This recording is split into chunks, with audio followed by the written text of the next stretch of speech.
single event. So instead of picking one marble and then another marble, I'm just choosing one marble. Or instead of picking a card and then another card and then a third card, I'm just picking one card. And what's the probability that it fits into maybe more than one category? So we've kind of already seen some of these before. Like an example of a compound event, 2 outcomes from a single event. What's the probability I randomly choose a student in the room, it's a sophomore and a male? Okay, so I'm not choosing 2 students. What's the probability that the first one I pick is a sophomore and then the second one I pick is a male? It's just what's the probability that the one student I pick is both of those things. Okay, so that's what we mean right here when we say 2 outcomes from a single event. Now, these things can be classified as overlapping or disjoint. Okay. So sometimes, like probably in this room right here, I have some students who are both sophomore and males. Okay. However, I could say, like what's the probability that I pick one student and that student is a sophomore and a junior? Not going to happen. Okay, if we go by credits, you're one or the other. Okay, so there are some things where I can overlap. I could be both at the same time. And then there are other things where there is no overlap. We call that disjoint. Another way to say that you've maybe seen before is the phrase mutually exclusive. So mutually exclusive is another way to say disjoint, meaning things can't happen at the same time. The key word in these problems is, of course, the or instead of the and, implying and then. So it's what's the probability that I pick a student and the student that I pick is a sophomore or a male. Okay. What's the probability that I pick a student and the student that I pick is a sophomore or a junior? Okay, but I'm only picking one student, there's an or there. Now, in terms of overlapping and disjoint, we can draw a visual for ourselves and kind of related to our two-way tables.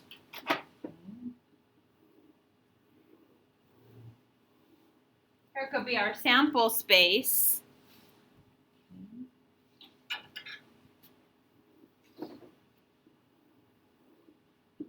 Here's event A, here's event B. This could be like all my sophomores in A. This could be all my male students in B. Okay. Anybody, if you're a sophomore and a male, your name is in the middle. You're in the overlap. So these would be overlapping.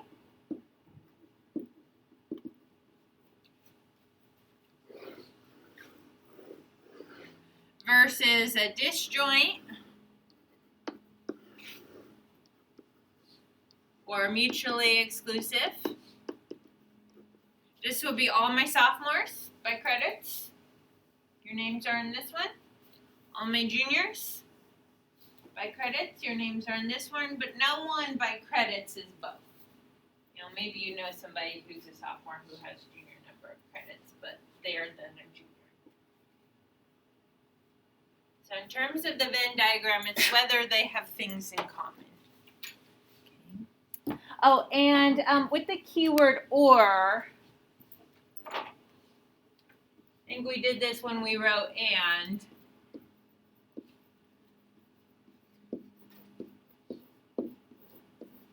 Hopefully in 10-2 you'll have written somewhere that and means multiply, like and then. Or means add. Now we are going to see an and today that doesn't mean multiply because this and will mean at the same time. And it's just like counting the people who are in the middle, right? Who fit both categories. Okay. So, overlapping events, two events that have one or more outcomes in common.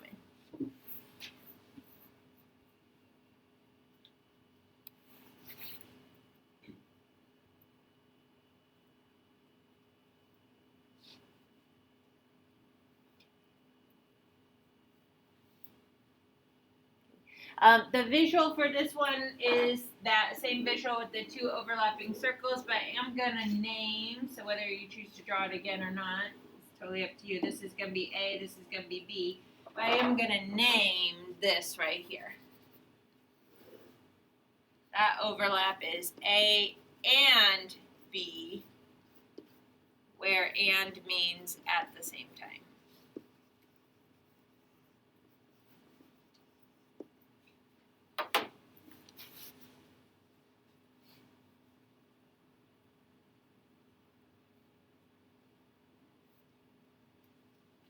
So there has to be one student, in order for it to be overlapping, there has to be at least one student who would be both things. Then it's overlapping or not mutually exclusive. For the definition for disjoint or mutually exclusive events, those are two events that have no outcomes in common.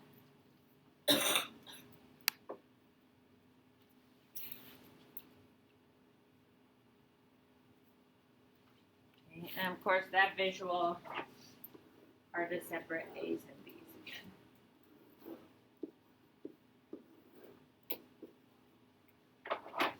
Whatever that may look like, there is no overlap.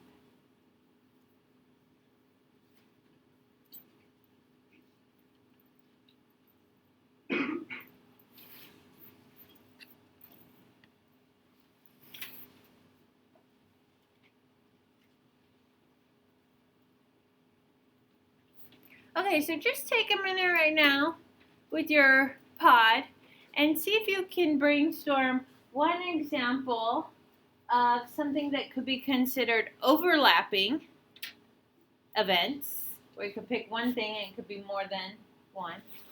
See if you can also come up with some disjoint events. Do one thing, there is no overlap. See if you can come up with an example with your group.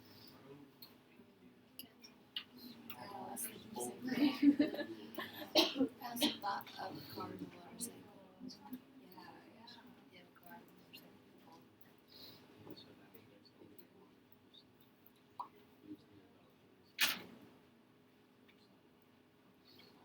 Middle school, high school. It's 50 pages to read.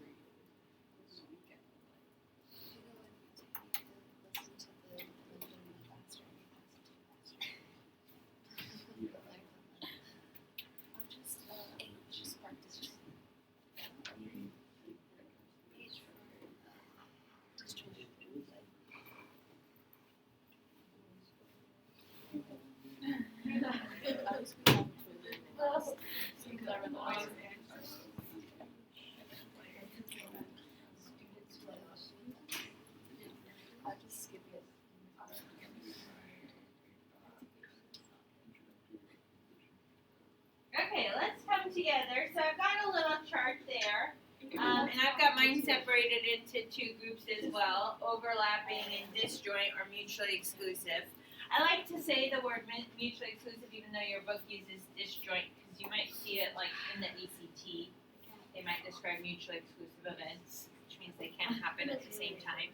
Do I have them flip-flopped from you? I do. Do you see what my chart is flip-flopped from yours? No? Oh, yes, it is. Sideways. Okay, in groups, think they got some good overlapping events.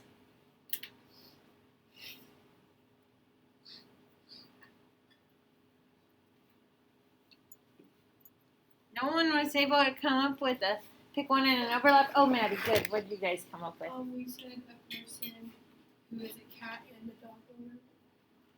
Oh, yeah. Could you be both? Yeah, do you have to be?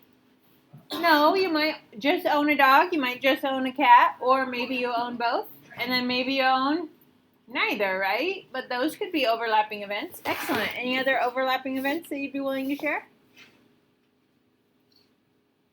A car and a motorcycle. What about them? Whether someone just has a car, whether they just have a motorcycle, or they have both. Okay, so are you a car owner or a motorcycle owner? Well, I could technically have both, right? Car for the winter and motorcycle for the summer.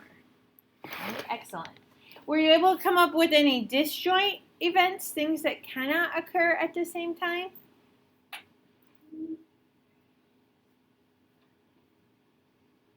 It's kind of weird to try to think of our own events sometimes, I know.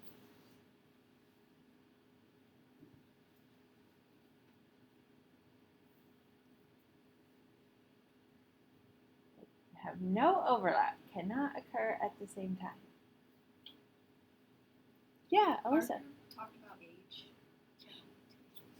Excellent. There was that problem that I had you do as like a warm up, numbers 1 through 4 on the back side of that rolling dice probability activity. And there was that question where it was like, what's the probability that you randomly select a person who's from this age group and this age group, and you can't be from both, right? Your age is your age. You can't be more than one age. Great. So age would be mutually exclusive for disjoint. Excellent. Any others? You can't live in the United States and Canada at the same time. Okay, you can't live in two places at once. Some people may argue, like, what if you have a house in both, right? Or what if you have, like, if you're talking about citizenship, what if you have dual citizenship? But if you're thinking about, like, where you are, you can't be in more than one place at a time, right? Yeah? So that one we would tweak depending on, like, what kind of system we were talking about. Excellent.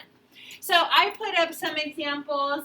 You don't have to write my examples. If you want to write your own examples, you can. Anytime I'm doing a marble problem, if they're solid colored marbles, if I tell you they're 3 red and 4 blue and 6 green, then those are going to be mutually exclusive or disjoint because they're not multicolored marbles. So picking a solid green and a solid yellow, if I'm only choosing one marble, is not possible. If it's like consecutive events where it's an and then I'm good to multiply my probabilities. I would think about with replacement and without replacement. Okay. Freshman and sophomore, again, by credits. Those would be mutually exclusive or disjoint. Okay. The deck of cards is a wonderful place for people to go if they're looking for examples of overlapping but also disjoint. Is it possible to pull a card from the deck, a single card that is a face card or a black card? Yeah, there are some face cards that are also black cards. Could be both. They could happen at the same time, or you could get just a black card like a black 10 that's not a face card. Okay. And then a female and a sophomore would be overlapping. There are some females in this room who are sophomores. Okay, so it is possible. Okay, so that leads us to this question about overlap, and this is probably the most important part about your calculations for me in this section, is if overlap exists for the overlapping events, which is your left side of the column, the probability of A and B is greater than 0, meaning it can actually occur. There are people who exist who own cars and motorcycles. There are people who may exist who own dogs and cats at the same time. So the probability of getting someone like that is more than 0, because 0 would mean it couldn't happen. So we always have to account for the overlap. However, if you know two events are disjoint or mutually exclusive, then you know no overlap exists. The probability of A and B at the same time is 0. It cannot happen.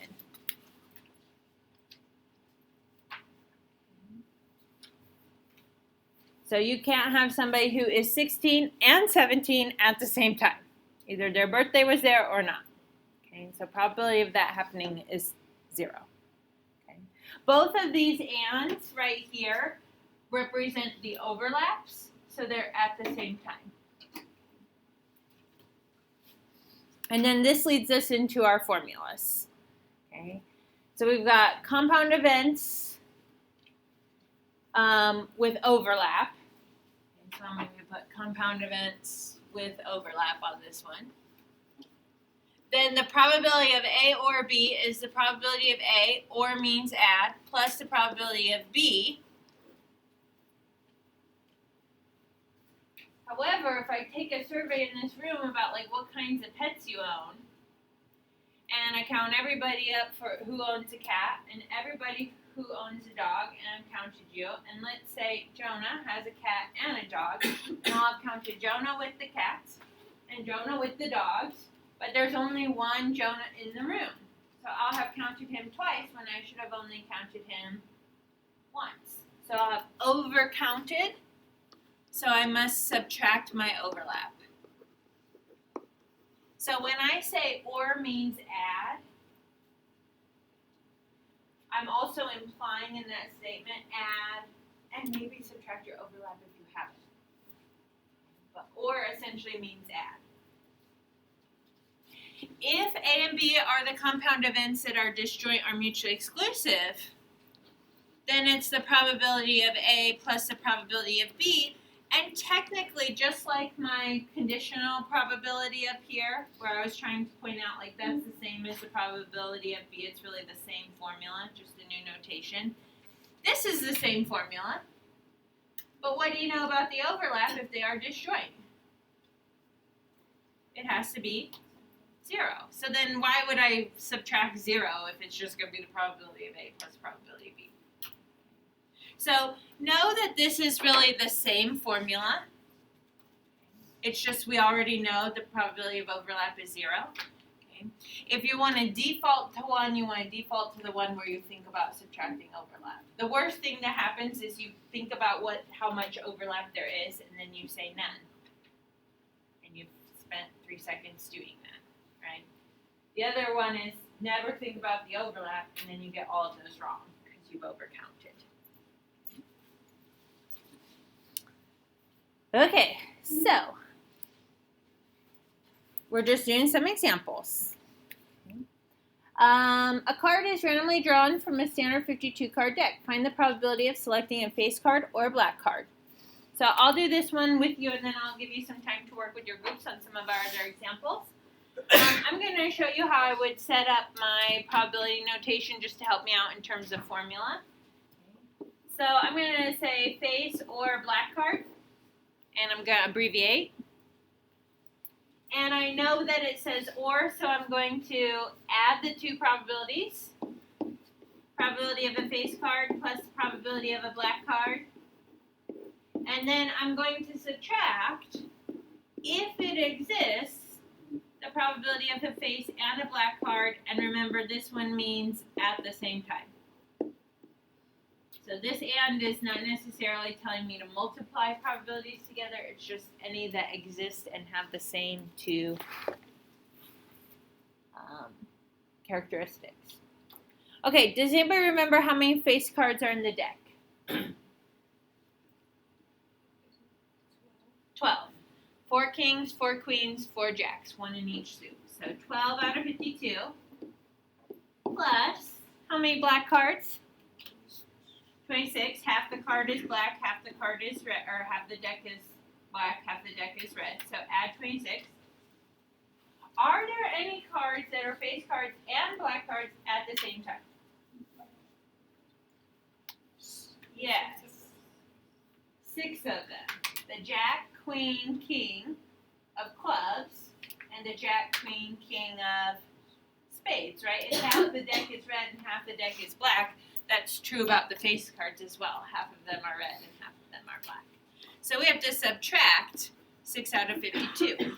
We counted the jack, queen, king of clubs and spades right here in the 12 face cards. And then we recounted them right here when we counted all the black cards. Okay. But there's only one of each of those cards in the deck, so we subtract one set of those. Since these already have the same denominator, I'm just going to do my work. 12 plus 26 minus 6 was at 32 out of 52. And if you want to type that into your calculator and get a decimal answer, you can. If you wanted to leave it in fraction form, you would have to reduce. So 8 out of 13. It's more than 50%. I would accept your answer as a decimal. I would accept your answer as a percent, like I did on the quiz. Okay, flip it over and I will give you some time. I'm gonna say, I gotta look at my problems. Which ones? Let's see, this is a good one, the pet owners. Oh yeah, do the pet owners, and then I think we'll do the number 4 together before you go.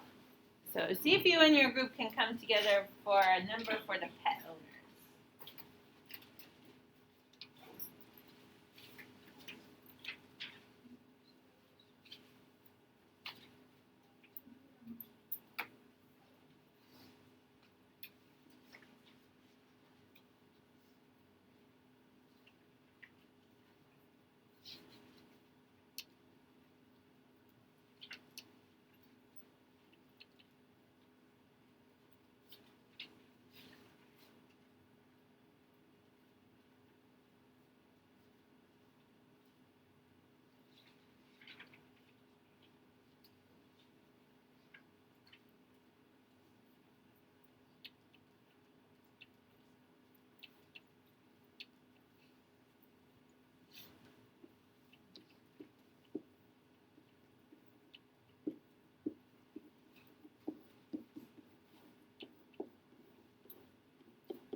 I see different variations of something like this, whether you wrote out the words or you used an abbreviation or you're going straight to numbers.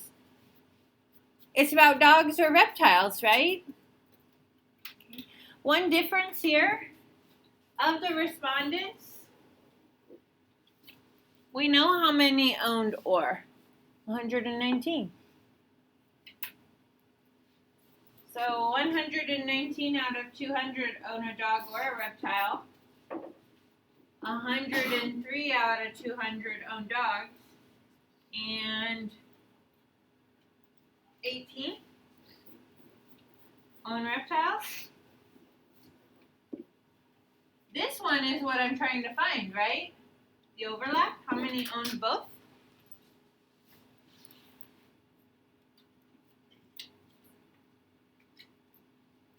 Is it 2? 103 plus 18 is 121, right?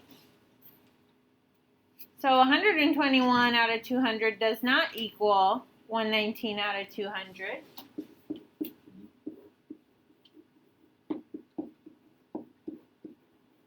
Maybe I'll put this one over 200. The number of people who own both. Minus. And then you just have to think about it, right? I mean, you could subtract the 121 over 200 to the other side and then change the sign if you wanted to. But it's pretty easy to see. There must be 2 people who owned both. They were the overlap. We counted them twice, so we subtracted them. What is the probability that they owned a dog and a reptile? Never mind. I should do X. So there were 2 of them, so X is 2 out of 200. 1 out of 100 or 0.01. Any of those would be fine. Okay, last one that I'd like to look at with you. I think if you read and skim through 3, that one isn't going to be too terrible. Again, this one's kind of like the ones on the quiz where I could give you any one of those probabilities. So I might actually give you the probability of A and then B, or the probability of a dog or a reptile, and ask you to find one of the others. Okay? Rather than memorizing a whole new equation, I just kind of set up my equation and plug in for the parts that I know.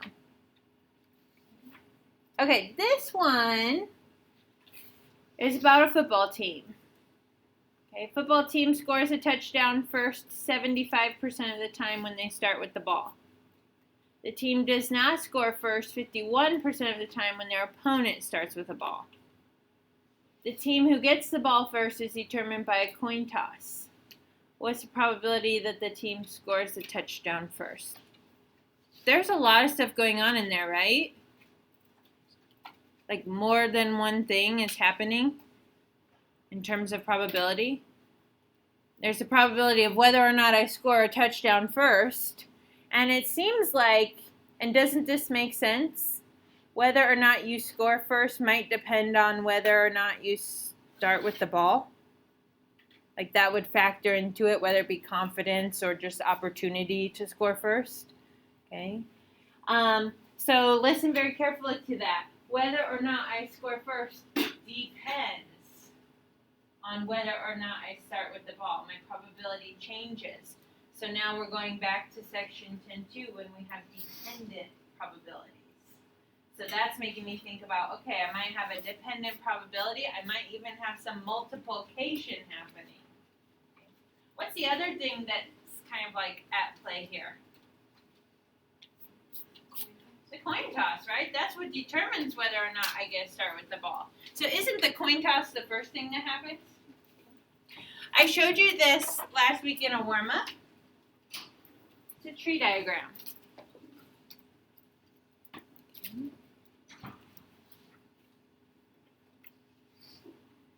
So this could be my coin toss. And what would we say? Like starts with the ball. No start with the ball. You could label it however you want. You win the coin toss, you lose the coin toss. Okay, whatever that rule may be. What's going to be the probability on those branches for the coin toss? 50%, 0.5, 0.5. Okay, so half the time I'll start with the ball, half the time I won't start with the ball. If I do start with the ball, two things can happen. I can score first or not. So I'm just going to say score or no. However you choose to label your branches so that like your tree makes sense to you, it's totally up to you. And I have probabilities for that. A football team scores a touchdown 75% of the time when they start with the ball. So by complement, I would not score 25% of the time, depending on whether or not I start with that ball. Okay. And then the team does not score first 51% of the time. Does not score first. So that would be my no, right? 0.51. So the probability of me scoring is dependent on whether or not I start with the ball. I have a much higher probability of scoring first if I start with that ball. Which of course I think probably makes sense to us. Okay, so here's the other part, and we kind of already did this in that warm-up problem. What's the probability that the team scores a touchdown first? Could be this one, right? I could start with the ball and score. So what am I going to do with these two probabilities? Start with the ball and score. Multiply them. So I'm going to have a 0.5 times 0.75. Or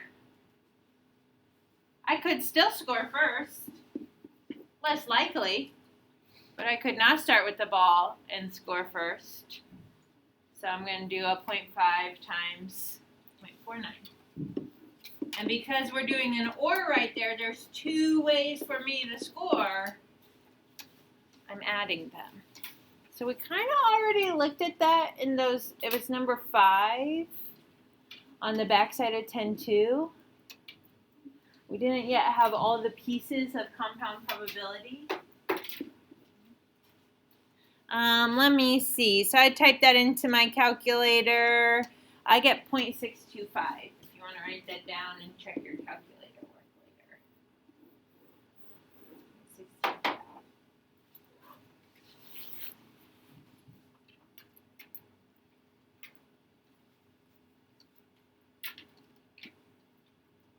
When you read a problem that has a lot of things at play, you might consider using the tree diagram. Okay, if it seems like there's multiple events, use the tree diagram. And this one's tough because you don't initially read the or. The or is implied because you can score first with starting with the ball, and you can score first without starting with the ball. So the or is implied. All right, your homework assignment is what? 10 problems? Be thoughtful. I'd love when I come around tomorrow if there was some work along with your probability, like show what you added together or what you multiplied, just in case you have a question about one of the problems, then we can maybe more easily see what we were thinking and maybe where our error in thinking was.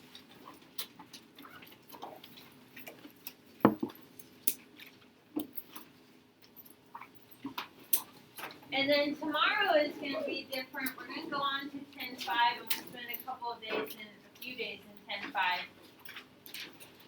But we're mixing in. Tomorrow I'm going to teach you how to count.